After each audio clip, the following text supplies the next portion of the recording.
The first time I saw the other woman wearing Rachel's hospital uniform, I genuinely thought I was losing my mind.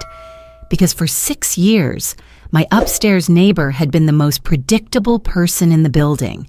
Same routine, same soft footsteps at 6:40 every evening, same dark blue scrubs, same tired smile when we passed each other near the mailboxes. Rachel Morgan worked night shifts at St. Vincent Medical Center 3 blocks away. Everybody in the building knew it, or at least, we thought we did. It was a Thursday in October when everything started to feel wrong. Cold rain covered the sidewalks outside our apartment complex, while I stood in the lobby struggling with grocery bags and my umbrella. The elevator doors opened slowly, and Rachel stepped out wearing her usual navy blue nurse uniform. Only, it wasn't Rachel. At first glance, she looked identical. Same blonde ponytail, same height, same hospital badge clipped near her shoulder. But something immediately felt off. This woman carried herself differently. Rachel usually looked exhausted after work, quiet, detached. This woman walked confidently, alert, like she was expecting someone to be watching her. Our eyes met for half a second, and in that moment a strange, cold feeling moved through my stomach, because I realized 2 things instantly. She knew exactly who Rachel was, and she knew I had noticed the difference. She smiled too quickly. "Evening," she said. Same voice, almost, but not completely. Rachel's voice always sounded soft and slightly raspy from exhaustion.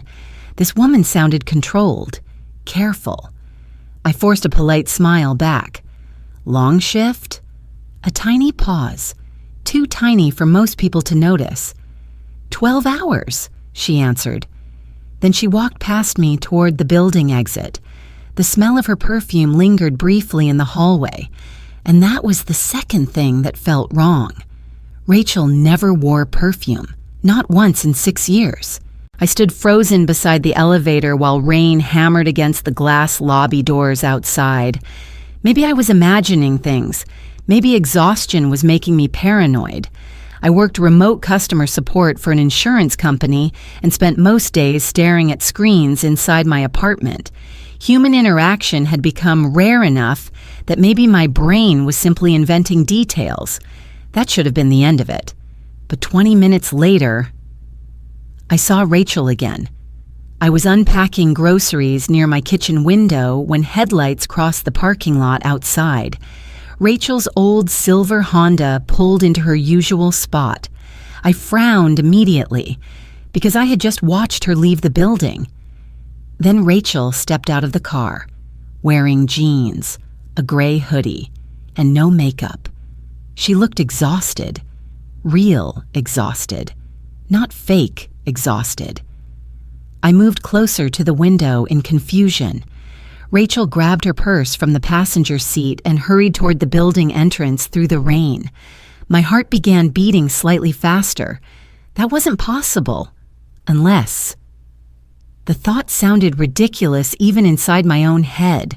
I left my apartment before I could talk myself out of it. By the time I reached the hallway upstairs, Rachel was already unlocking her apartment door. Rachel. She turned quickly. For one brief second, she looked terrified, not startled, terrified. Then the expression vanished almost instantly. "Oh," she said quietly. "Hi, Nora." Nora, not neighbor, not hey. People only use your name carefully when they're buying time. I tried to sound casual. "Didn't know you were working tonight." Her face changed again, just slightly. I switched shifts. Lie, immediate lie. I knew it the second she said it. Not because of the words, because of her eyes. People look away when they lie badly. Rachel stared directly at me instead, like she had rehearsed it. Rainwater dripped from her hoodie onto the hallway carpet. Neither of us moved. Then suddenly, the apartment door behind her opened slightly. Only 3 inches, but enough. enough for me to see someone standing inside her apartment. A woman, blonde, wearing dark blue hospital scrubs. My stomach dropped so violently it physically hurt. Rachel noticed where I was looking and immediately stepped backward, blocking the doorway with her body. "That's my cousin," she said too quickly. I stared at her. She had never once mentioned family in 6 years. Not birthdays, not holidays, nothing. The woman inside the apartment never stepped fully into view, but I felt her watching me. Rachel's voice became tighter. "Can I help you with something?" The hallway suddenly felt too small, too quiet. "No," I said slowly. "I just thought I saw—" My sentence faded unfinished because the truth sounded insane. Rachel waited. I realized she was holding her breath. Then the woman inside the apartment spoke softly. "Rachel." Same voice. Exactly the same voice. Every hair on my arms rose instantly. Rachel turned toward the apartment behind her, and for one horrifying second, I saw pure panic move across her face. Not annoyance, not embarrassment, fear, real fear. Then she forced a smile back onto her face and looked at me again. "Good night, Nora," and slammed the apartment door shut. I stood alone in the hallway staring at the closed door while my pulse hammered inside my chest. Somewhere inside that apartment were 2 women with the same voice, wearing the same hospital uniform, using the same name, and suddenly I couldn't stop thinking about one terrifying possibility. What if Rachel Morgan wasn't one person at all? I barely slept that night. Every time I closed my eyes, I saw the apartment door opening 3 inches, just enough for me to see the second woman standing there in Rachel's uniform, just enough to hear the same voice. By 3 in the morning, I had convinced myself there had to be a rational explanation. Twins, sisters, maybe even some strange coincidence involving coworkers. But none of those explanations answered the part that truly bothered me. Rachel looked afraid, not embarrassed, not irritated, afraid. And fear changes people in ways that are hard to fake. The next morning, the hallway outside our apartment smelled faintly like bleach and burnt coffee from the old machine downstairs. Everything looked normal again, too normal. I opened my door carefully around 8 before work and immediately noticed Rachel's apartment was silent. No footsteps, no television, nothing. For some reason, that silence unsettled me more than noise would have. I tried focusing on work, claims, customer complaints, insurance forms, but my brain kept replaying the same details over and over. The perfume, the different posture, the panic on Rachel's face. By noon, curiosity had turned into obsession. Around 1:30, I heard movement upstairs. I muted my work headset instantly. Then footsteps crossed the ceiling above my kitchen. Slow, measured, 1 person, not 2. I stared upward while pretending to read an email from a customer. Another set of footsteps suddenly joined the first. My stomach tightened immediately. 2 people. Definitely 2. I stood from my desk before I even realized what I was doing. The hallway upstairs was quiet when I reached it. Then I heard voices through Rachel's apartment door. Low voices, urgent. I couldn't make out every word clearly, but one sentence came through sharply enough to stop me cold. "You said nobody noticed." A second voice answered immediately. She did. Not. She might have. She did. My pulse started hammering. I should have walked away. A normal person would have walked away. Instead, I stayed frozen outside the door, listening like an idiot while my heartbeat grew louder inside my ears. The first woman spoke again. "We need to switch hospitals." Hospitals. Plural. A chill moved slowly through my body. Then suddenly, the apartment door handle moved. I jumped back so fast I nearly hit the wall behind me. The door opened. Rachel stared directly at me. No surprise this time. No pretending. Just immediate tension. For a few horrible seconds, neither of us spoke. Then she forced a smile onto her face. "Nora." Her voice sounded calm. Too calm. I realized instantly she had known I was outside the door. "How long have you been standing there?" she asked softly. The question wasn't angry. That somehow made it worse. I was just listening. The hallway suddenly felt airless. I laughed nervously. "Look, I know this sounds weird, but yesterday I saw—" "My cousin," she interrupted too fast. Same rehearsed answer. Only now it sounded thinner, less believable. I looked at her carefully. Rachel had dark circles under her eyes today. Real ones. Like she hadn't slept either. "You never mentioned having a cousin." Something flashed across her face. Not irritation, calculation. Then she leaned slightly against the doorway and crossed her arms. "We're not close." Again, technically believable, but emotionally empty. People telling the truth usually add details naturally. Liars keep answers short, controlled. I realized then that Rachel was studying me the same way I was studying her, trying to decide how much I knew. The thought made my skin crawl. Then the second woman appeared behind her, this time fully visible, and my stomach dropped even harder than yesterday, because in daylight, the resemblance was almost impossible. Same blonde hair, same eyes, same voice, same height. But now I noticed the differences too. The second woman looked healthier, sharper, like Rachel after 8 hours of sleep and 10 years less stress. She smiled politely. "You must be Nora." Same voice again, exactly the same. Every instinct inside me screamed that something was wrong. I forced myself to smile back. "And you're the cousin." The woman nodded once. Rachel spoke immediately after. "She's staying temporarily." Temporary. Another careful word. The second woman stepped closer. And that's when I saw the hospital badge clipped to her scrubs. St. Vincent Medical Center. Same hospital, same department color, even the same last name, Morgan. My blood went cold. The second woman noticed me staring, very slowly. She removed the badge from her uniform, then smiled again, friendly, controlled, deliberate. "Long shift tonight," she said casually, as if she were warning me. Rachel suddenly looked exhausted, not physically, emotionally exhausted, like she was watching something spiral out of control in slow motion. I realized something then that genuinely scared me. Rachel wasn't the dangerous one. The other woman was. You can tell a lot about people by how hard they try to seem normal. And this woman was trying much too hard. I took a small step backward. "Well," I said carefully, "I should get back to work."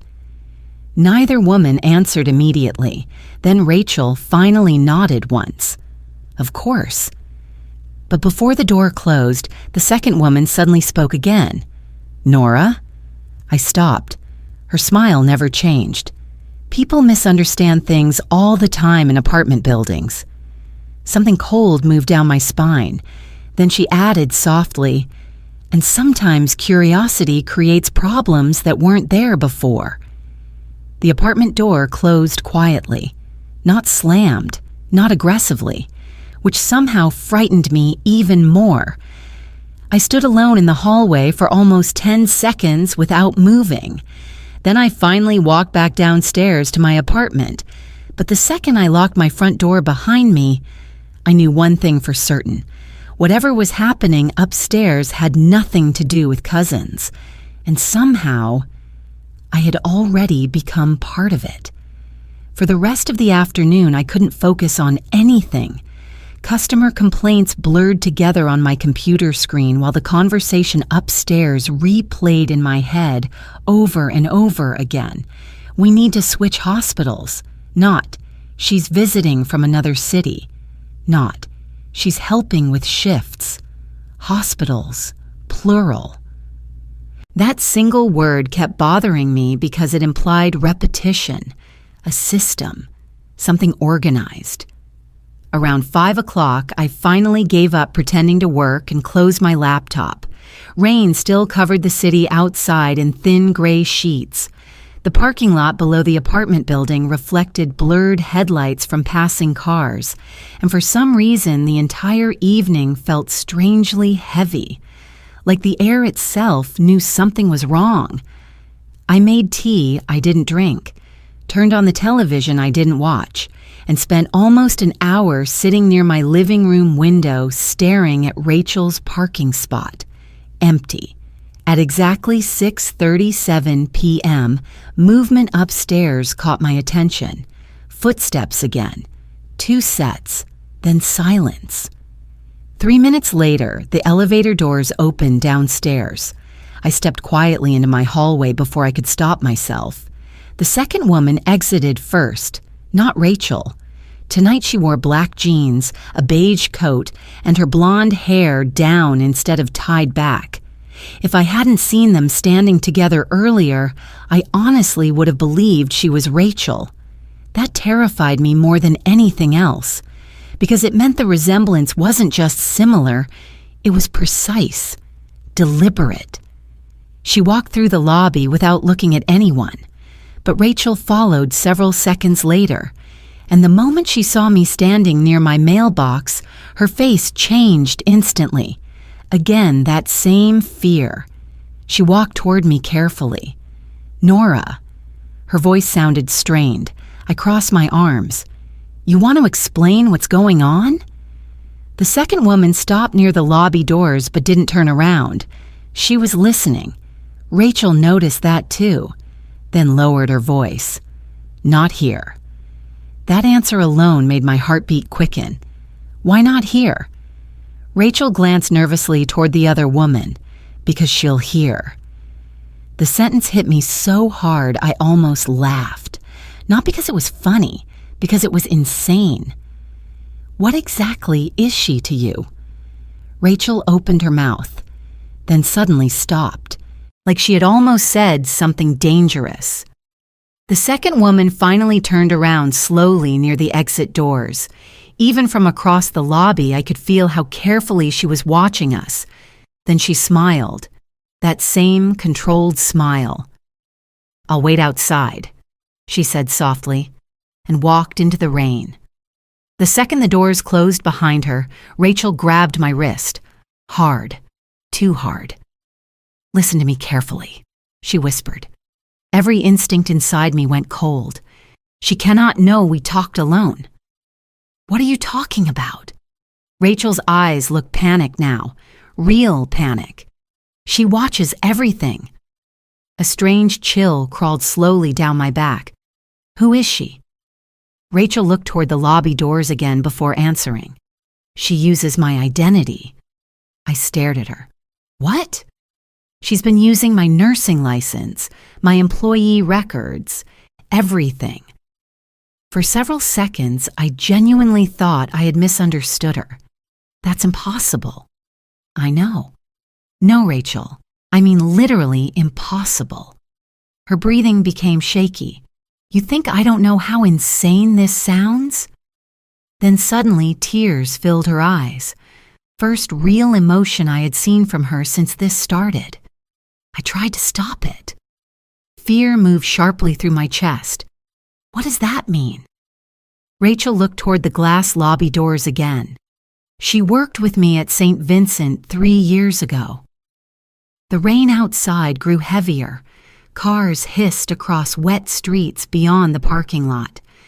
She started covering shifts for me unofficially at first, then she started copying signatures, using my login information. Rachel swallowed hard. She looks enough like me that nobody questioned it. I stared at her in disbelief. That makes no sense. It didn't happen all at once. Her voice cracked slightly now. It became normal before I realized how bad it was. The sentence sounded horrifyingly honest. Predators rarely destroy lives immediately. They enter slowly, quietly. I suddenly remembered the way the second woman smiled at me upstairs. Not nervous, confident, like someone used to controlling situations. "What's her name?" I asked. Rachel hesitated, then quietly answered, "Anna." Not cousin, not family. Anna. Why would someone do this? Rachel looked exhausted suddenly. Money at first. Then her face darkened. But now... She stopped talking. But now what? Rachel's fingers tightened painfully around my wrist again. She won't let me leave. A cold wave of fear rolled through me. What do you mean, won't let you leave? Before Rachel could answer, the lobby doors opened. Both of us froze instantly. Anna stepped back inside carrying 2 coffees, smiling, watching us. Rachel immediately released my wrist. Too quickly, too obviously. Anna noticed. Of course she noticed. She approached slowly and handed 1 coffee to Rachel. "You okay?" she asked gently. The question sounded caring, but something underneath it felt dangerous. Rachel forced a smile. "Fine." Anna looked at me next. "I hope Rachel isn't boring you with hospital stories." I tried to smile back, but suddenly I understood why Rachel looked so afraid upstairs. Anna controlled every interaction, every silence, every movement in the room. And the worst part? She never raised her voice once. People think dangerous people look angry. Sometimes they look calm instead. Anna tilted her head slightly. "You work from home, right, Nora?" The question caught me off guard. "How do you know that?" Her smile widened slightly. "Rachel talks about you." Lie. Immediate lie. Rachel barely spoke to anyone in the building.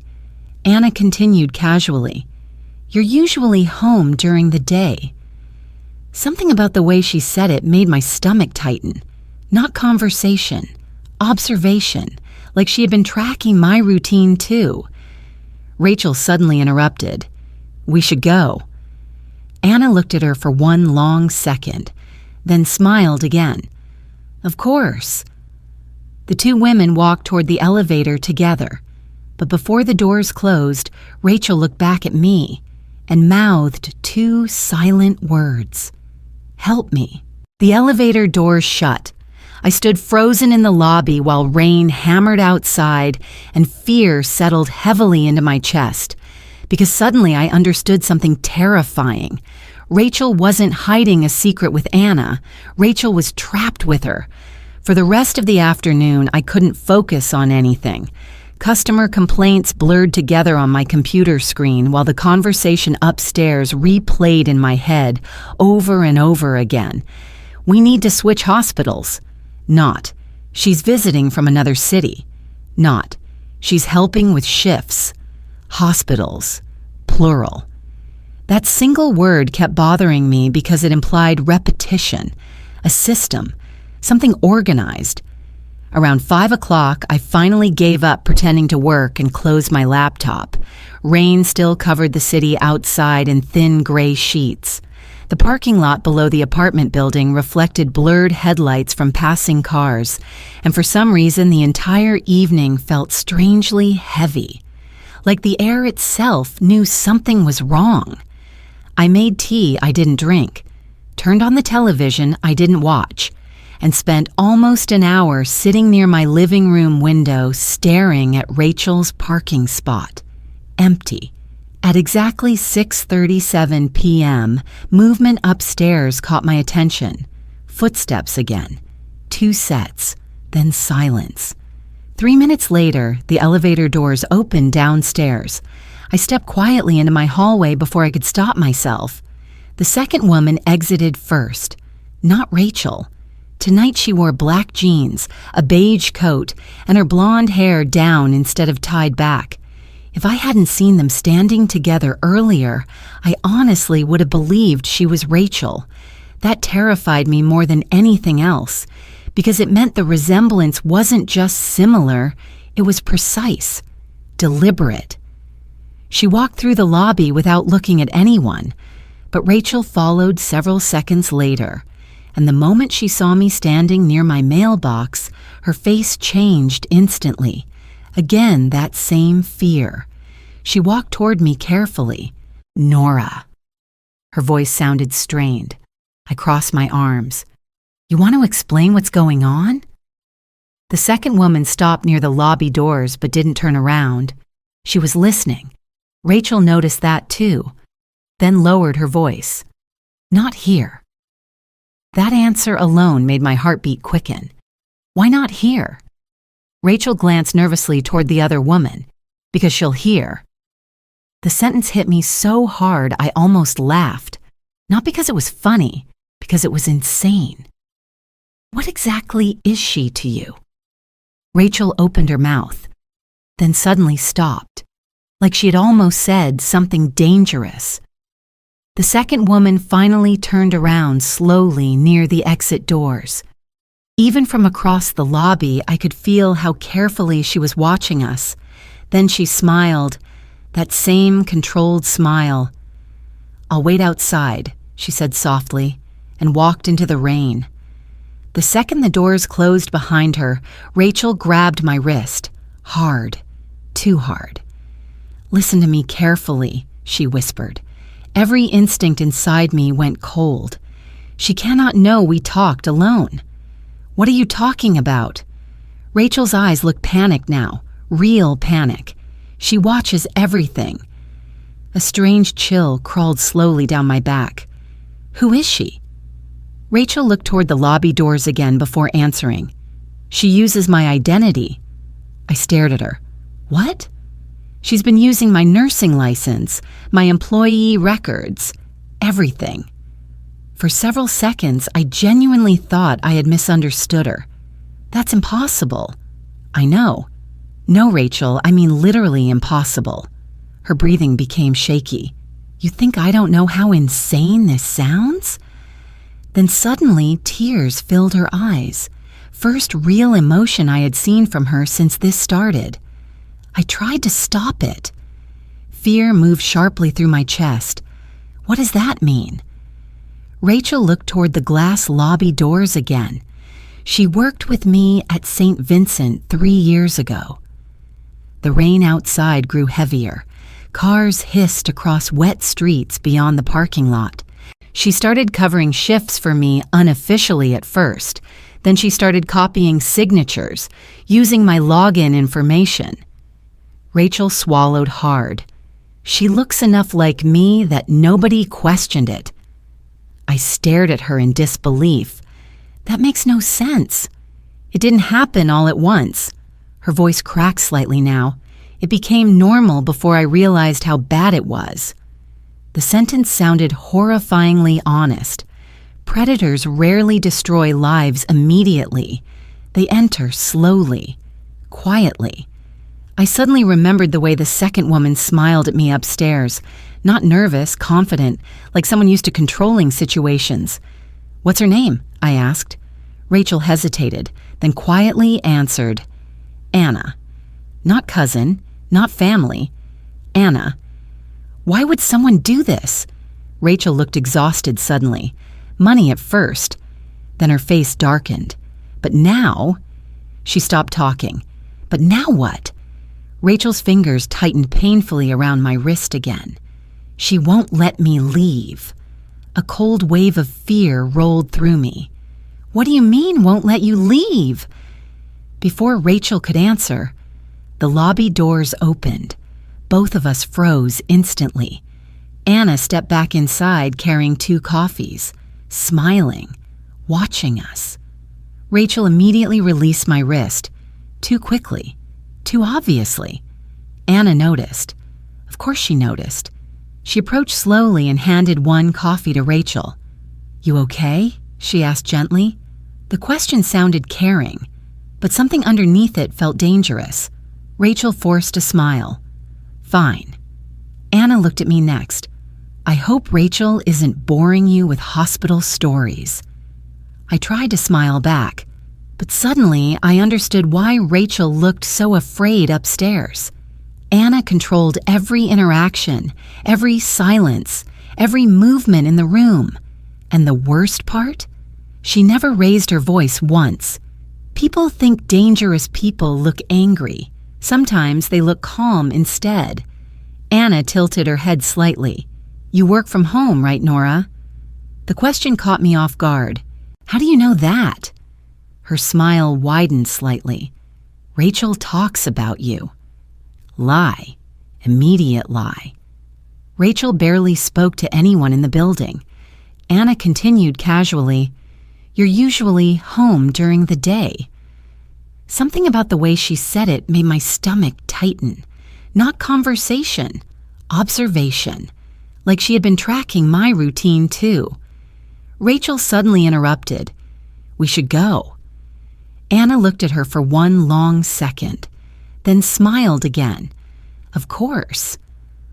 The two women walked toward the elevator together, but before the doors closed, Rachel looked back at me and mouthed two silent words. Help me. The elevator doors shut.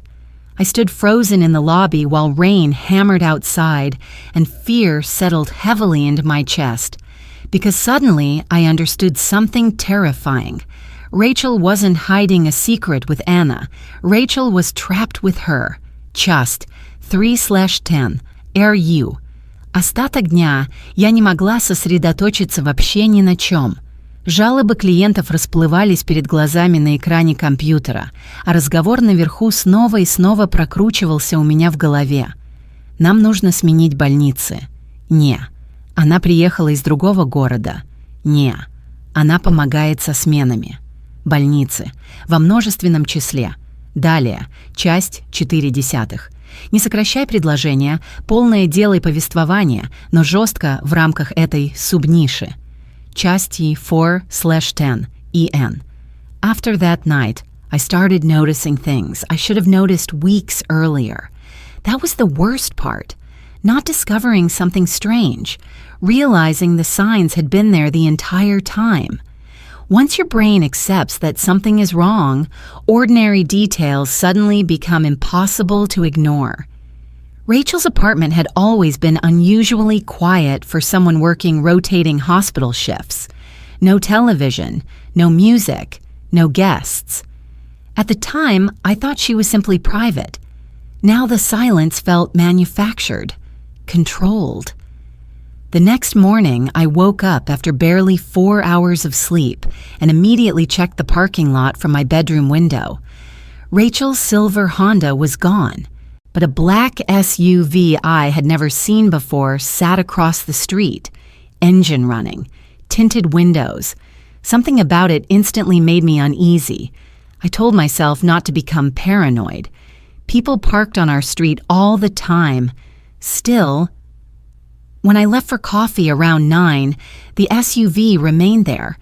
And the moment I stepped outside the apartment building, I felt it. That strange sensation of being watched. I pulled my coat tighter around myself while cold wind swept trash along the sidewalk. The SUV never moved, but I could feel eyes behind the glass. By the time I returned 20 minutes later, the vehicle was gone. Maybe coincidence. Maybe not. Upstairs, Rachel's apartment remained silent all day. Around 6 in the evening, I heard footsteps again. 2 sets, then the elevator. Curiosity won before common sense could stop me. I opened my apartment door quietly and listened from the hallway. Rachel and Anna stood near the elevator, speaking in low voices. Rachel looked pale tonight, exhausted. Anna looked perfect. Hair styled, uniform clean, posture calm, like someone preparing for an interview instead of a hospital shift. I can't keep doing this, Rachel whispered. Anna's expression never changed. You don't have a choice anymore. The words were soft, gentle even. That somehow made them more frightening. Rachel noticed me standing near my door and instantly went silent.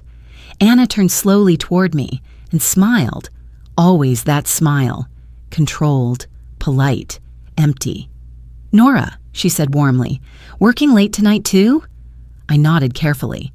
Something about Anna made every normal conversation feel dangerous. Rachel avoided looking directly at me, which scared me more than anything else. People avoid eye contact when they're ashamed or terrified. The elevator doors opened. Anna stepped inside first. Rachel hesitated for half a second before following. Then, just before the doors closed, something slipped from Rachel's coat pocket. A folded piece of paper. Neither woman noticed. The elevator doors shut. My pulse quickened immediately. I waited 3 seconds, 5, then crossed the hallway quickly and picked it up. Hospital paperwork. St. Vincent Medical Center. The top half looked ordinary at first glance. Employee schedules, department assignments, patient transfer codes. But lower on the page, my stomach tightened, because the document listed 2 employees under the same identification number, Rachel Morgan, Anna Morgan, same employee ID, same nursing license reference, same payroll authorization. That wasn't just illegal, it shouldn't have been possible. Then I noticed handwritten notes scribbled near the bottom of the page, Friday transfer basement records, and beneath it, if she talks, we're done. My heartbeat became so loud I could barely hear anything else. The handwriting looked rushed, panicked. I shoved the paper inside my sweater immediately when I heard the elevator returning upstairs. Too fast. The doors opened. Anna stepped out alone. My blood went cold instantly. She walked toward me calmly. No anger, no panic. That somehow frightened me more. "You dropped something?" she asked softly. I forced myself to look confused. No. For one long moment, neither of us moved. Then Anna glanced briefly toward my sweater. Just once. Enough. She knew. I realized it instantly, and suddenly the hallway felt dangerous in a way apartment hallways should never feel dangerous. Anna tilted her head slightly. "You know," she said casually, "Rachel gets overwhelmed easily." I stayed silent. She confuses things when she's stressed. Still smiling, still calm. Then she stepped closer, close enough that I could smell the same expensive perfume from the first night. She tells stories sometimes. Every word sounded carefully chosen, like a warning disguised as conversation. I forced myself to answer evenly. "I'm not sure what you mean." Anna's eyes stayed locked on mine. "I think you do." For a second, her smile faded completely, and underneath it, I finally saw something real. Not anger, calculation, cold calculation. Then the smile returned instantly. "You seem like a smart woman, Nora." My chest tightened. Smart women know when something isn't their business. The hallway suddenly felt ice cold. Before I could answer, the elevator opened again downstairs. A delivery driver entered the building carrying takeout bags. The moment another person appeared nearby, Anna changed completely. Bright smile, friendly expression, relaxed posture, like a switch flipping on. "Have a good night," she said pleasantly, then walked back upstairs. I stood frozen near my apartment door until I heard Rachel's apartment close again. Only then did I finally breathe properly. Inside my apartment, my hands shook while I unfolded the hospital paper again across my kitchen table. I stared at the 2 names listed under one identity number for nearly 5 minutes. Then I noticed something else, a tiny printed code near the bottom corner of the page. Archive access, lower B2. I frowned. Hospitals had basements, storage areas, records departments, but something about the phrase archive access bothered me, especially combined with, if she talks, we're done. I suddenly remembered Rachel's terrified face in the lobby. She's been using my identity, not stealing money, not borrowing credentials, using her identity. My stomach twisted hard, because identities are only useful to steal when someone is trying to become invisible. And for the first time since all this started, a thought entered my mind so disturbing, I physically stepped back from the kitchen table. What if Rachel wasn't hiding Anna from the hospital? What if they were hiding from someone else entirely? I spent the entire night staring at the hospital document spread across my kitchen table. Every time I tried convincing myself I was overreacting, my eyes returned to the same line. Rachel Morgan, Anna Morgan. Same identification number. Same license authorization. Same payroll access. The more I looked at it, the less it felt like fraud. Fraud is messy, sloppy, temporary. This looked practiced, structured, like something that had been happening for a long time. Around 2 a.m, I finally searched St. Vincent Medical Center online. At first, everything looked normal. Staff directories, department photos, hospital newsletters. Then I found an employee recognition article from 3 years earlier. A group photo from the emergency department. My stomach tightened instantly. Rachel stood in the second row wearing blue scrubs and smiling awkwardly at the camera. And beside her, Anna. Not just similar, identical enough that nobody outside the hospital would question it. The caption underneath the photo read, "Rachel Morgan and Anna Lewis recognized for outstanding overnight emergency response." Anna Lewis, not Morgan. I leaned closer to the screen. The article listed separate names, separate employees, separate people. So why were they now sharing the same identity number? I opened another article, then another. Anna appeared several times over the next year. Then suddenly, nothing. No photos, no mentions, no employee recognition, like she had disappeared from the hospital entirely. I checked Rachel's name next. Rachel continued appearing in staff updates regularly after Anna vanished. Except now, every photo looked different somehow. Not physically different, behaviorally different. In older pictures, Rachel looked nervous, quiet, withdrawn. In newer ones, she stood straighter, smiled more confidently. Sometimes I genuinely couldn't tell which woman I was looking at anymore. The realization made my chest tighten. If I was confused after 4 days, what about coworkers who saw them exhausted during overnight shifts? Doctors, patients, security staff. Would they even notice? At 3:11 a.m., my phone buzzed suddenly on the kitchen table. Unknown number. My heart jumped violently. For several seconds, I just stared at the screen, then answered carefully. Silence. Only breathing. Slow breathing. Hello? Nothing. Then finally, stop asking questions about Rachel. Anna. I knew instantly it was her, not because of the voice, because of how calm she sounded. People threatening you usually sound emotional. Anna sounded organized, cold. I'm not asking questions, I lied. You searched the hospital records tonight. Ice flooded through my body. I looked automatically toward my apartment windows. Darkness outside. Rainwater sliding slowly down the glass. How do you know that? Another pause. Then softly, you really need to stop underestimating how serious this is. My hands began shaking. What exactly is this? Silence again, longer this time. Then, you seem like a decent person, Nora. That frightened me more than yelling would have. Decent people get hurt when they involve themselves in situations they don't understand. I stood from the kitchen table and locked my apartment door even though it was already locked. Are you threatening me? No. A tiny pause. I'm warning you. Then the call disconnected. I stood motionless in my kitchen for almost a full minute, holding the silent phone in my hand. My pulse wouldn't slow down, because she wasn't bluffing. I knew that instinctively.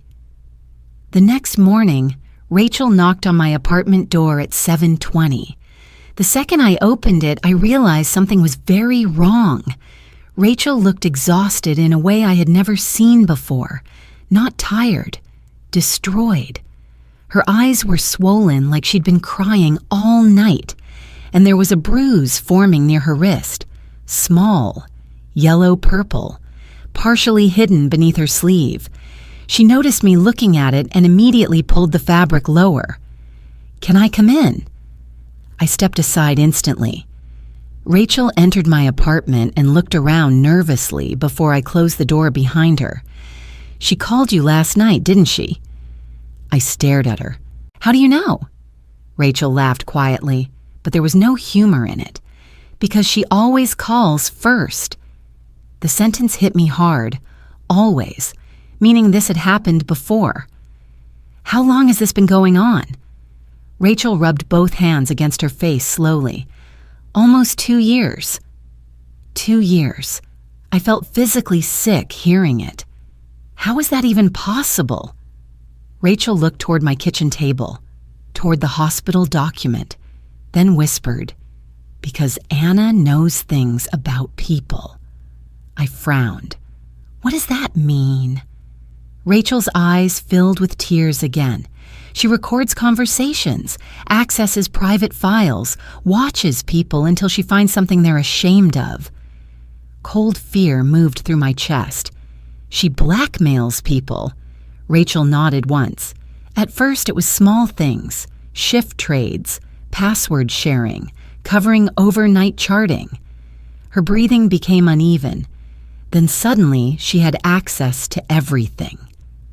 I remembered the archive code on the document, lower B2.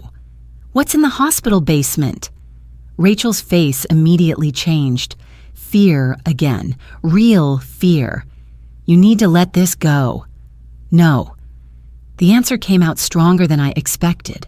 Rachel stared at me like she regretted coming downstairs at all. Nora, what's in the basement? For several seconds she said nothing, then finally whispered, "Records." What kind of records? Rachel swallowed hard. The kind people pay to make disappear. A chill spread slowly through my entire body. Medical records, transfers, patient files. Suddenly, the strange paperwork made horrifying sense. Anna didn't just want access to Rachel's identity. She wanted access to the hospital system itself. And whatever was happening inside St. Vincent, it was much bigger than stolen credentials. Rachel stepped closer suddenly. "You have to promise me something." Her voice shook now. "If Anna asks what we talked about, tell her I begged you to stay out of this." The sentence made my stomach tighten. Why? Rachel looked toward my apartment door, like she expected someone to be standing outside listening, then quietly said, "Because if she thinks I'm helping you..." Rachel's voice cracked completely. "She'll destroy me." At that exact moment, someone knocked softly on my apartment door. 3 slow knocks. Rachel went completely white, not pale, white. And without even asking, both of us already knew who was standing outside. The knocking came again. 3 slow taps against the door. Not aggressive, not impatient, controlled. Rachel's breathing became shallow beside me. For one terrible second, neither of us moved. Then Anna's voice came softly through the apartment door. "Nora?" Just hearing her voice inside my apartment hallway made my stomach tighten. Rachel grabbed my arm suddenly. "Don't tell her I'm here." Her whisper sounded desperate. I stared at her in disbelief. She already knows. Rachel's face crumpled slightly because she knew I was right. Anna always seemed to know. I walked slowly toward the door while Rachel disappeared into my kitchen like a frightened child hiding from a storm. The entire situation felt unreal. 30 minutes earlier, I had been drinking coffee in sweatpants before work. Now I was hiding a terrified nurse from a woman who might be running some kind of criminal operation inside a hospital. I opened the door carefully. Anna stood there holding 2 paper coffee cups, smiling, always smiling. "I thought you might need caffeine this morning." Gray rain clouds darkened the hallway windows behind her. Everything about her appearance looked perfectly normal. That was what made her frightening. No dramatic behavior, no obvious threats, just complete emotional control. "Thanks," I said carefully. Anna glanced briefly past me into the apartment, not obvious enough to accuse her of searching, just enough to confirm Rachel was inside. Then her eyes returned to mine. "You look tired." "I didn't sleep much." A tiny smile touched her lips. "No," she said softly. "I imagine you didn't." Every sentence from her felt layered, like she was having 2 conversations simultaneously, the normal one and the real one underneath it. She handed me one of the coffee cups. Her nails were perfectly manicured, soft beige color, no shaking, no stress. Meanwhile, Rachel sat hidden in my kitchen, practically trembling apart. The contrast disturbed me deeply. Anna leaned casually against the hallway wall. "I hope Rachel didn't upset you yesterday." "She seemed scared." Anna sighed softly. "She's emotionally unstable sometimes." Immediate manipulation. I recognized it instantly now. Not direct denial, character destruction. She's been under pressure for a long time. I stayed silent. Anna studied my face carefully, then lowered her voice slightly. "You seem intelligent, Nora, so I'll be honest with you." My pulse quickened. Rachel gets attached to strange ideas. There it was again, controlled rewriting of reality. She confuses situations and creates stories when she feels trapped. The word trapped hit me hard. Interesting choice. Not stressed, not tired, trapped. As if Anna herself knew Rachel actually felt imprisoned. I crossed my arms. Why would she feel trapped? For the first time, Anna paused longer than usual, then smiled again, because some people mistake help for control. That sentence lingered in the hallway like cigarette smoke. Before I could respond, Anna continued calmly. "She was drowning financially when we met." I frowned slightly. Rachel had never mentioned money problems. She owed hospital debt, credit cards, medical loans. Anna tilted her head gently. "I helped her." The way she said it sounded rehearsed, repeated many times before. But people become resentful when they depend on someone too long. Suddenly I understood something important. Anna needed me to believe Rachel was unstable, not dangerous, not criminal, emotionally unreliable. That realization frightened me more than the lies themselves, because it meant Anna planned ahead, way ahead. She wasn't reacting to problems. She was preparing narratives. "I should get ready for work," I said carefully. Anna nodded immediately. "Of course." Then her expression softened slightly. "You know, I genuinely like you, Nora." My stomach tightened again. I'd hate for this situation to become unpleasant. There it was. Finally. The threat underneath the smile. Quiet. Polite. Undeniable. Before I could answer, she stepped back from the doorway, then added softly, "And you really shouldn't trust everything frightened people say." She walked away toward the elevator without waiting for a response. The second the doors closed downstairs, Rachel emerged from the kitchen.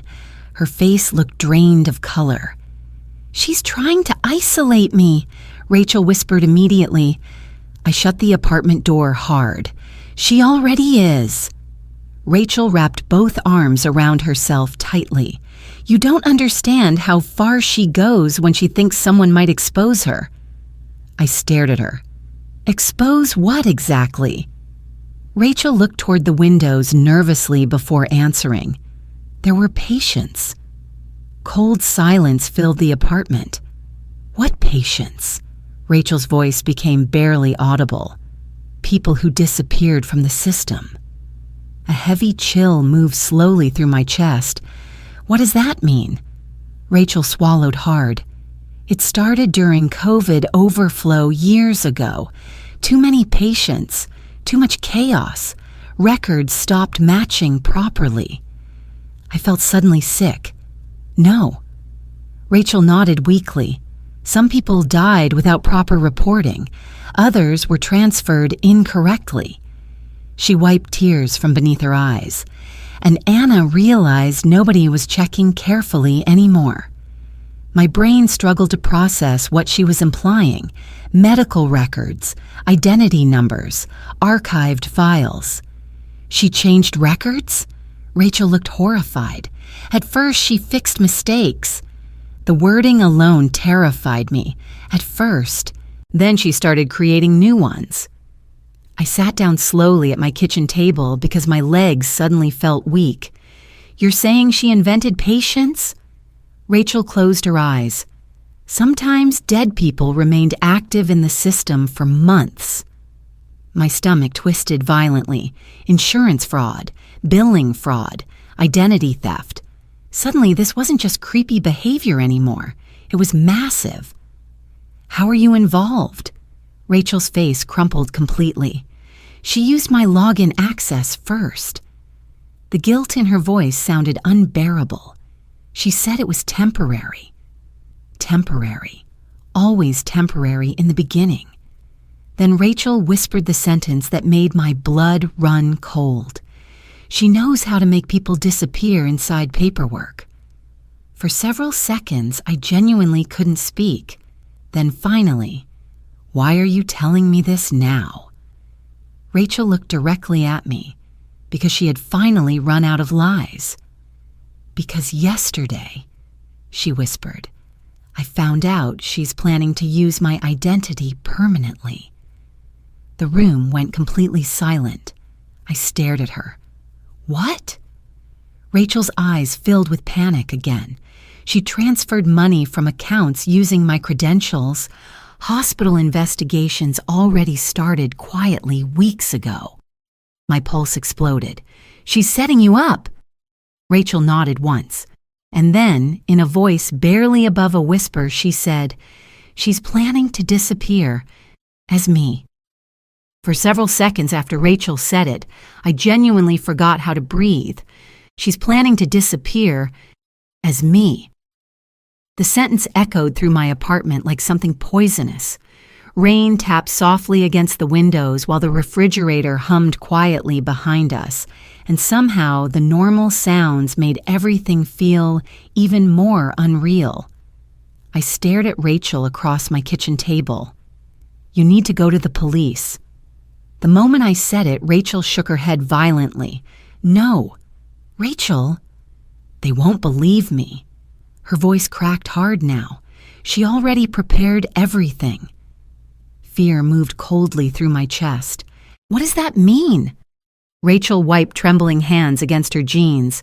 She's been building records for months. I frowned. What kind of records? Rachel looked physically sick, answering. Complaints. A heavy silence settled between us. She filed reports using my employee login saying I was unstable, forgetful, missing shifts, misreporting medication. My stomach dropped. She documented everything under your own name. Rachel nodded weakly. And every time I tried correcting something, she already had proof that I accessed the system afterward. God, it was elegant, terrifyingly elegant. Anna wasn't improvising anymore. She had constructed an entire alternate version of Rachel slowly over time, a version that looked unstable enough to collapse under investigation, And suddenly I understood why Anna remained so calm all the time.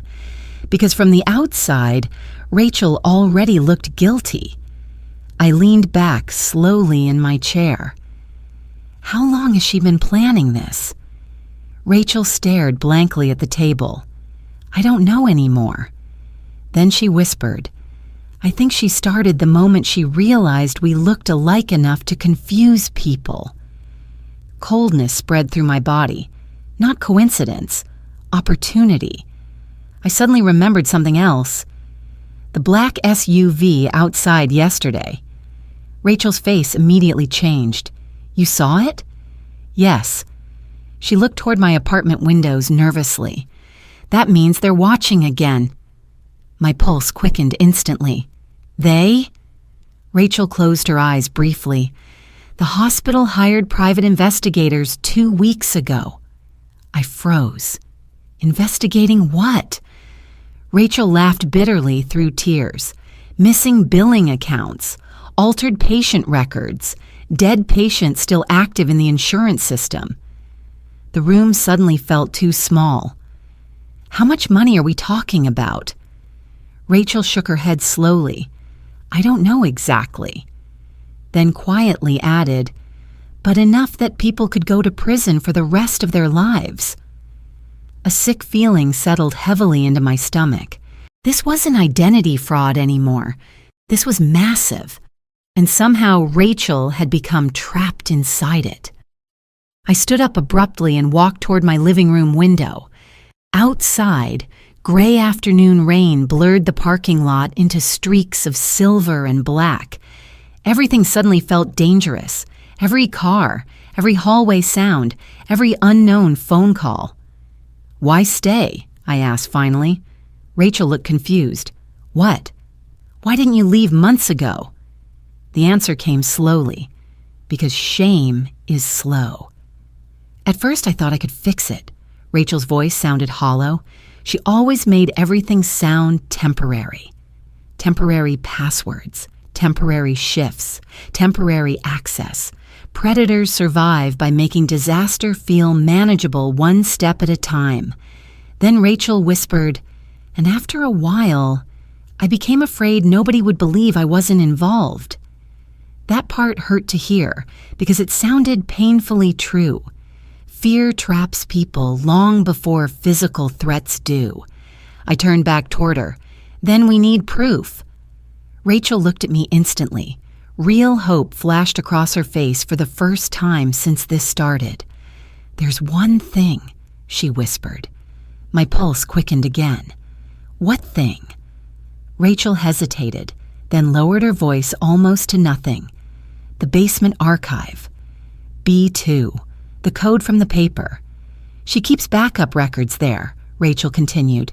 Real records, not the altered versions. Why? Insurance audits. Rachel swallowed hard. She doesn't trust digital systems completely. She prints copies of everything. That explained the archive access note. If we get those files, she'll know immediately, Rachel interrupted. I frowned. How? Rachel looked terrified again. She checks the storage room constantly. I stared at her. You've been down there before. Rachel nodded slowly. Twice. And? The color drained from her face. There are files for patients who officially don't exist anymore. My stomach twisted hard. What does that even mean? Rachel's eyes filled again. People transferred, declared dead, discharged incorrectly. Records changed so many times nobody could trace them anymore. A horrible thought entered my head. She erased people inside the system. Rachel looked away. Not fully erased, but close enough. The silence that followed felt crushing. Then suddenly, Rachel looked at the clock on my microwave, and panic exploded across her face. Oh my God. What? She'll be back soon. Fear immediately returned to the room like a physical presence. Rachel stood abruptly. I have to go upstairs before she notices. That's insane. She already tracks my movements. I stared at her. How? Rachel laughed weakly. She installed a location app on my phone months ago. The level of control made my skin crawl. Before I could answer, Rachel grabbed my hand suddenly. "You need to promise me something." Her eyes locked onto mine desperately. "If something happens to me..." "No." "Nora, listen." "No." "If something happens, go to St. Vincent." Every nerve in my body tightened. "Rachel, lower B2 archive room, locker 214. I froze completely. "There's a paper file inside with my real employee records." My heart pounded violently. "She can fake digital systems," Rachel whispered, "but she can't change signatures on old paper forms." That was it. The proof. Real proof. Then Rachel's expression changed instantly. She looked toward the hallway outside my apartment, frozen. I heard it a second later, too. Footsteps. Slow footsteps approaching my door. Rachel's grip tightened painfully around my hands. And then, someone stopped outside my apartment. Silence. 1 second. 2. Then my doorknob moved slowly downward. The doorknob stopped moving. For one endless second, nobody on either side of the door breathed. Rachel's fingers dug painfully into my wrists while we stared at each other in complete silence. Then, a soft knock, just one, followed by Anna's calm voice through the door. "Nora?" Every muscle in Rachel's body locked instantly. I could actually feel her shaking now, not emotionally, physically. Fear like that doesn't come from ordinary people. It comes from people who have spent too long surviving someone dangerous. Anna knocked again. "I know Rachel is in there." The sentence landed like ice water down my spine. Rachel closed her eyes briefly. "She always knows," she whispered. Another pause outside. Then Anna spoke again, still calm, still polite. "We need to talk before this becomes complicated." Complicated. Not dangerous, not serious, complicated, like she was discussing paperwork instead of whatever nightmare this had become. Rachel suddenly grabbed my arm harder. "Don't let her separate us." I looked at her sharply. "What?" "She always separates people first." The wording disturbed me immediately. Always. Meaning this wasn't the first time Anna had manipulated someone this way. Another soft knock interrupted us. "Nora," Anna said gently, "I'm trying to help Rachel." Rachel actually laughed. A horrible, broken laugh filled with exhaustion. That's what she always says.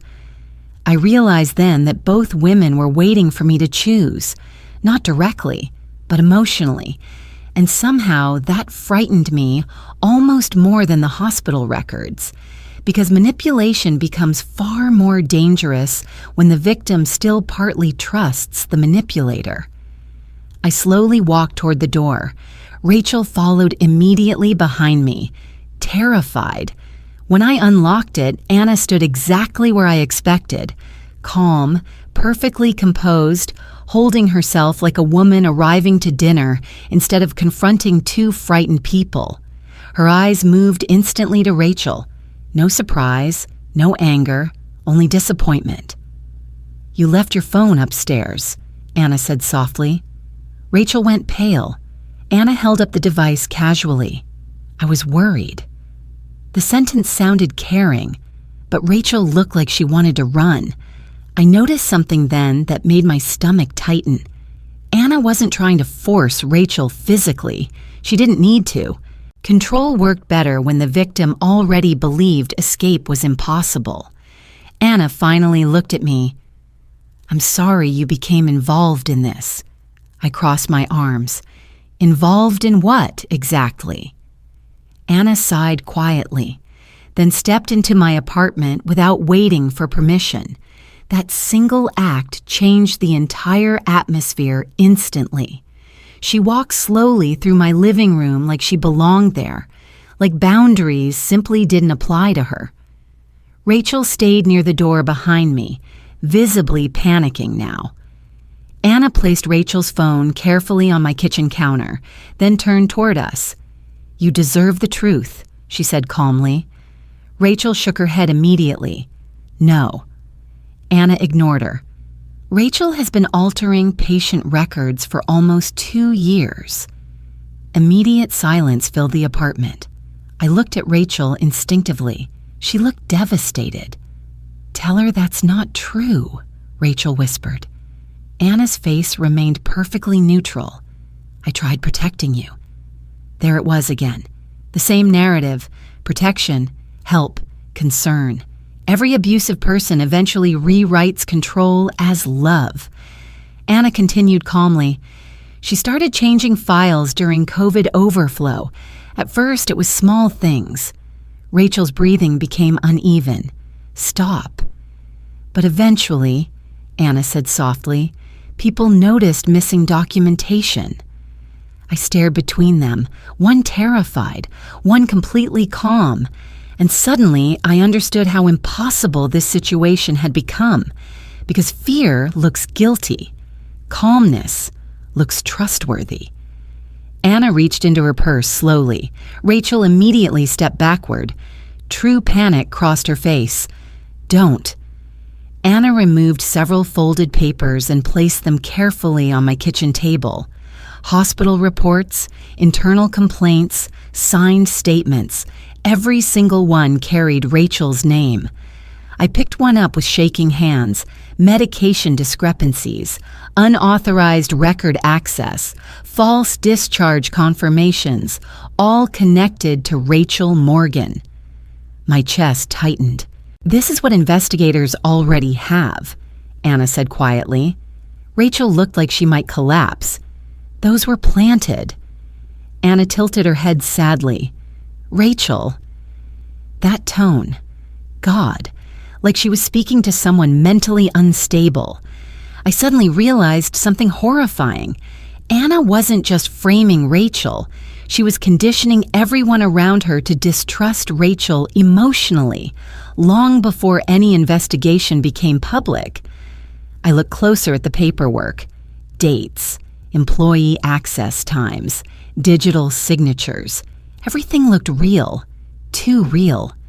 Then I noticed Rachel staring at one particular page in horror. "What?" Rachel pointed weakly at the bottom corner. "That signature." Anna stayed silent.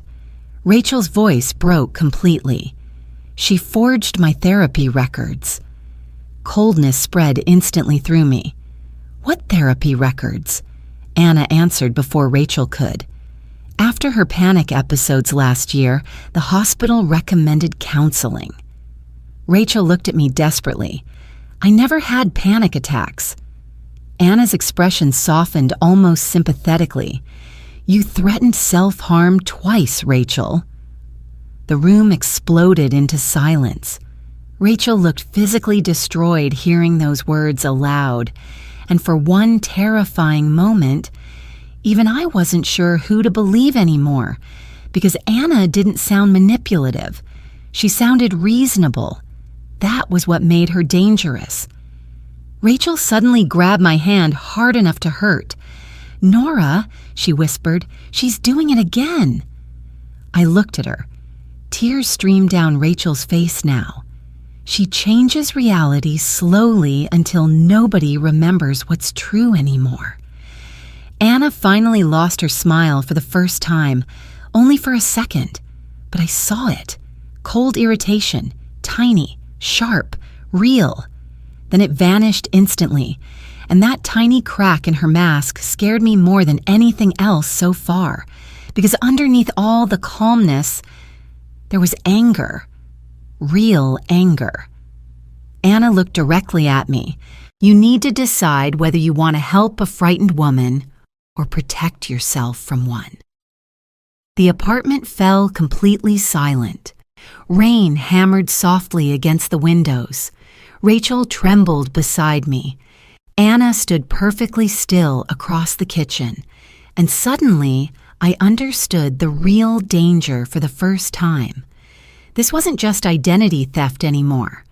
Anna had spent years learning how to replace people psychologically before replacing them officially. And if she could convince enough people Rachel was unstable, then eventually nobody would question it when Rachel disappeared completely. For the rest of that night, nobody raised their voice. And somehow that made everything feel far worse. Rachel sat at the edge of my couch looking completely shattered, while Anna remained standing calmly near my kitchen table beside the hospital documents. Rain continued falling outside without stopping, turning the windows into dark mirrors where all three of us looked trapped together inside the apartment. I realized then that Anna never lost emotional control unless she chose to. That was what made her terrifying. Not rage, precision. Rachel finally stood slowly from the couch. Her hands were shaking so badly she had to grip the armrest first. "You told them I was suicidal." Anna sighed softly like an exhausted parent. "I told them you were unstable." Rachel laughed once through tears, a horrible sound. "Same thing." Anna looked toward me instead of answering Rachel directly. She stopped sleeping months ago, started forgetting medication logs. Patients complained about her. "I never forgot anything," Rachel whispered immediately, but her voice sounded weak now, defeated. Because once doubt enters a room, truth starts sounding emotional while lies sound organized. Anna stepped closer slowly. "I covered for you repeatedly." Rachel backed away instantly. "Don't." That single word carried genuine terror, and suddenly I understood something important. Rachel wasn't afraid Anna would hurt her physically.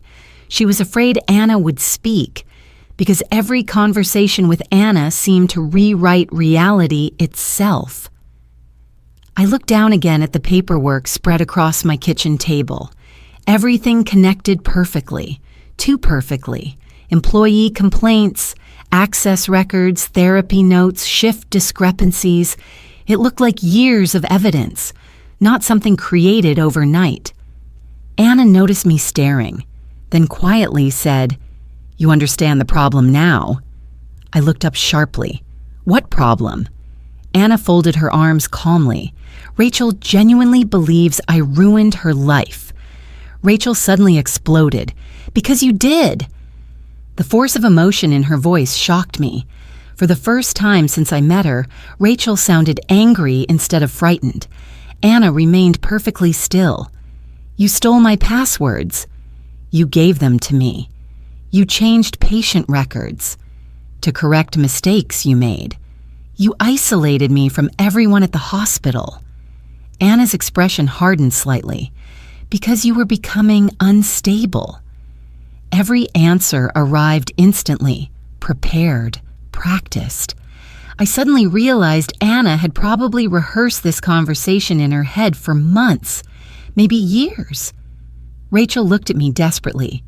"She does this every time." Her breathing became uneven again. "She twists every memory until people don't trust themselves anymore." Anna's eyes shifted toward Rachel slowly. "That's enough." The temperature in the room seemed to change instantly, not louder, not dramatic, just colder. Rachel noticed it too, and immediately fell silent. That scared me more than shouting would have. Anna looked back at me. "I think you already know who's telling the truth." The terrifying part? For one horrible second, I wasn't completely sure, because Anna understood something most manipulative people understand. Certainty is more convincing than facts. Rachel suddenly grabbed the folder from my kitchen table and pulled out several loose pages with shaking hands. "No," she whispered. "No, no, no." Anna's face changed instantly. First real panic, tiny, fast, but real. Rachel stared at one page like she couldn't breathe, then slowly handed it to me. I looked down. At first, I didn't understand what I was seeing. Then my stomach dropped violently. Security transfer authorization, lower B2 archive access, signed electronically under Rachel Morgan's credentials. But beneath the digital signature was security camera confirmation, a photograph. Not Rachel, Anna, wearing Rachel's ID badge. The timestamp was from 4 months earlier. I looked up slowly.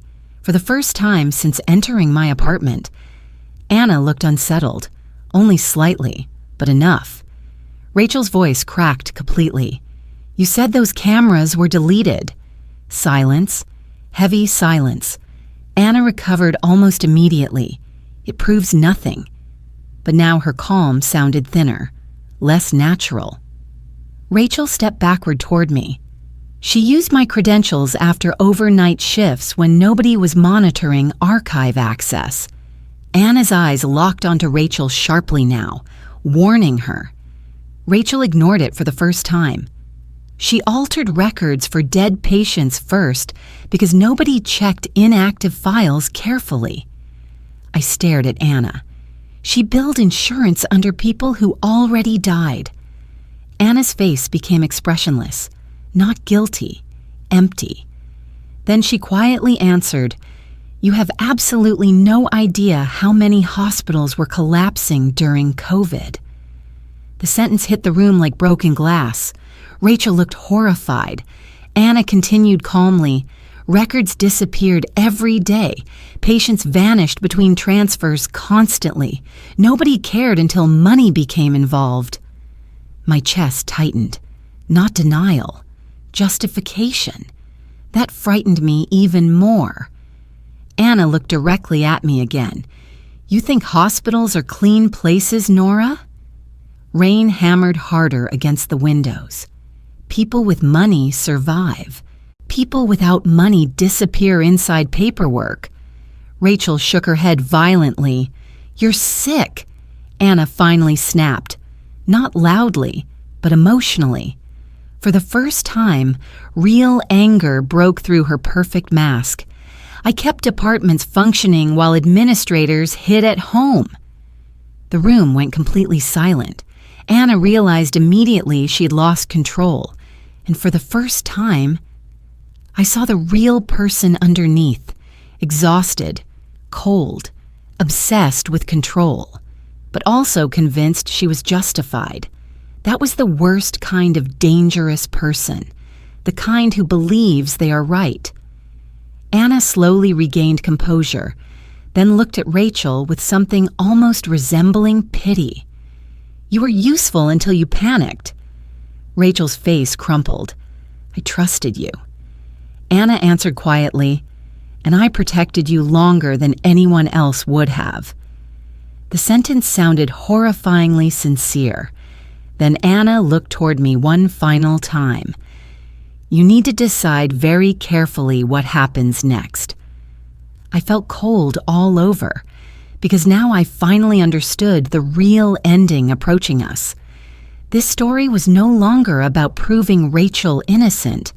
It was about surviving long enough to expose Anna before she disappeared completely, using Rachel's identity one last time. And deep down, all three of us already understood something terrifying.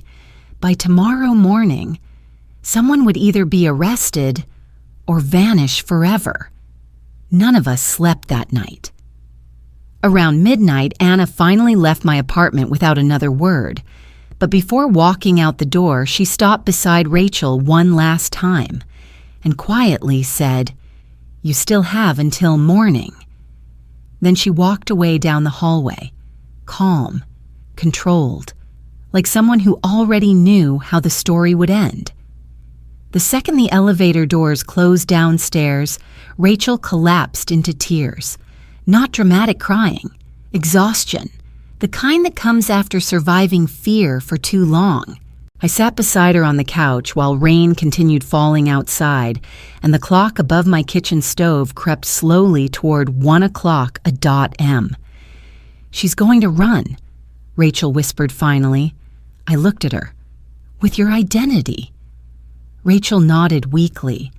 She already moved money through hospital accounts using my credentials. Her voice sounded hollow now. When investigators officially connect everything, I'll disappear first. I understood exactly what she meant. Not physically at first, legally, financially, socially. By the time anyone questioned the records, Rachel Morgan would already look guilty to everyone who mattered, and Anna would be gone. I stood up immediately. We go to the hospital tonight. Rachel stared at me like I'd lost my mind. She'll be there. Good. Fear crossed her face instantly. Nora. No. I grabbed my coat from the chair near the door. She spent years making you afraid to fight back. That ends tonight. For several seconds, Rachel looked frozen. Then slowly, something changed in her expression. Not confidence, but exhaustion stronger than fear. Sometimes people stop running simply because they are too tired to continue. At 1:47 a.m., we walked into St. Vincent Medical Center through the emergency entrance. The hospital looked almost unreal at night. Bright fluorescent lighting, empty corridors, vending machines humming beside silent waiting rooms. Everything smelled like disinfectant and stale coffee. Rachel kept her hood pulled low over her face while we moved toward the lower elevators near records administration. Every employee we passed looked exhausted enough not to notice us. That probably saved us. The elevator to basement B2 required badge access. Rachel's hands shook violently while holding her ID card against the scanner.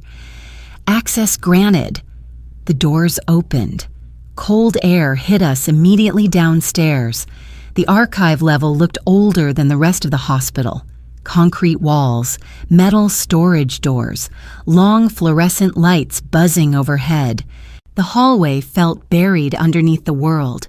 Rachel led me quickly toward locker 214. Every sound echoed. Every footstep felt too loud. Hurry, Rachel whispered. I knelt beside the locker while Rachel entered the code. The metal door clicked open. Inside sat 3 thick paper folders bound together with hospital security tape. Real records, printed signatures, transfer forms, archived access logs. Rachel pulled the first folder open with trembling hands, and suddenly everything made sense. Patient names marked deceased while insurance billing continued months later. Identity numbers reassigned temporarily during emergency overflow periods. Archived transfer corrections signed under Rachel's credentials, but supported by security access logs proving Rachel wasn't physically present. The evidence was all there. Anna had hidden everything inside paper archives because digital systems could be erased. Paper couldn't. Rachel looked like she might collapse from relief and horror at the same time. We finally have proof, she whispered. Then, a voice echoed softly through the basement corridor behind us. You really should have left this alone. Both of us froze instantly. Anna stood at the far end of the hallway. No smile this time. No performance. Just cold exhaustion. She walked toward us slowly beneath the fluorescent lights. Rachel backed away immediately. You followed us. Anna looked almost offended. Rachel, I always know where you are. That sentence hit harder than shouting ever could. Anna stopped several feet away from us and looked at the folders inside the locker, then at me. You think this changes anything? I stood slowly. It changes everything. Anna laughed quietly, not mockingly, sadly. You still don't understand how hospitals work. Her voice echoed through the empty basement. Administrators already know records were altered. They only care about protecting the hospital from lawsuits. Rachel stared at her in disbelief. You destroyed people's lives. Anna's face hardened. I kept dying systems functioning during a collapse. Justification again. Always justification. She genuinely believed herself. That was the terrifying part. Anna stepped closer. "You think they'll arrest me?" She looked almost amused. "They'll bury this before sunrise." For one horrible second, I realized she might be right. Hospitals, insurance companies, legal departments, too much money involved, too much liability. Then suddenly, voices echoed from the far elevator hallway. Multiple voices. Security. Anna heard them too, and for the first time since I met her, I saw fear cross her face. Real fear. Rachel had already pulled out her phone. She must have contacted investigators before we arrived. Anna understood instantly, her eyes locked onto Rachel. Not angry, almost betrayed. "You called them." Rachel's entire body trembled, but this time she didn't back away. "Yes." Silence filled the basement. Heavy. Final. Anna looked between both of us slowly, then something inside her seemed to collapse quietly. Not emotionally, strategically, like she finally understood the game was over. Hospital security officers entered the corridor moments later, alongside 2 investigators in dark jackets. Nobody shouted. Nobody ran. The investigators simply took the folders from the locker and began reading. One of them looked up almost immediately, then directly at Anna, and the expression on his face told me everything. The evidence was real. Anna closed her eyes briefly. When she opened them again, she looked exhausted for the first time. Not dangerous, not controlled, just tired. One investigator approached Rachel carefully. "Ms. Morgan," he said quietly, "I think you've been trying to report this for a very long time." Rachel started crying instantly, not from fear anymore, relief, pure relief. And standing there in that freezing hospital basement, surrounded by old paper records and fluorescent lights, I realized something strange. Anna had spent years stealing Rachel's identity, because deep down, she had already erased her own.